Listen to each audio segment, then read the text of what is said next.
Hi, I'm Courtney Grinnell, and this is my audience.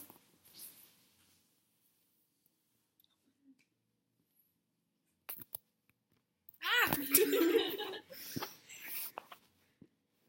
It was a beautiful, sunny Orfordville morning when we were headed out for breakfast. It was August 24th, 2014, when we decided to have a girls' breakfast with my friend Cora, my mom, and two of her friends. We try to meet up once a month to have our girls' breakfast and catch up on drama in each other's lives. This time we planned to meet at a small restaurant in Beloit called Sophia's. Cora and I decided to drive separate from my mom because we were going to go shopping in town after we had our girls' breakfast. We were leading my mom to the restaurant in Beloit, which is one town over. Cora and I had the windows down listening to the radio.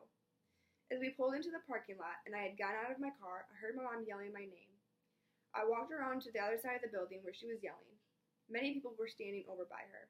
I thought she was introducing me to other people she knew from growing up in Beloit.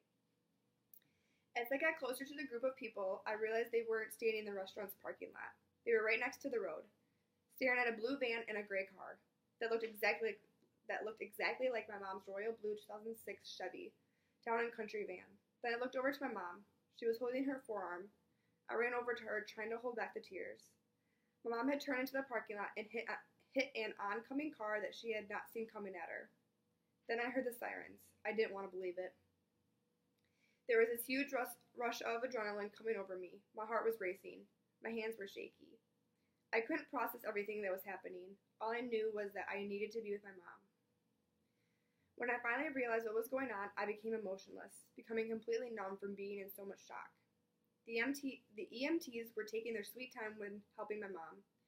They tried getting her to let go of her arm so that she could try to position it in a certain way, but she just couldn't let go of it without it hurting too much.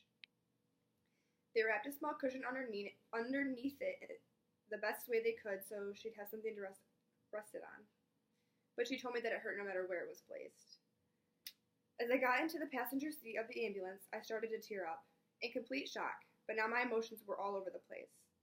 And I felt like it was taking them forever just to get in the ambulance and start driving to the hospital. When we arrived, I almost felt instant relief. I was still in complete shock, but I knew at that moment that my mom was going to be okay. My mom found out she had broken her radius shaft and needed to have surgery.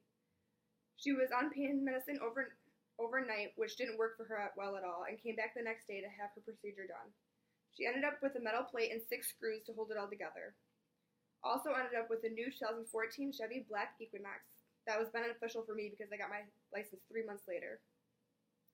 To this day, I can still imagine what the wreck looked like and remember how scared I was for my mother's life. Even though everything turned out well, things still could have been worse. I never go a day without telling my parents and siblings how much I love them because you never know when the next time you'll see them. My mom is my best friend and I'm not sure what I'm going to do when she's gone.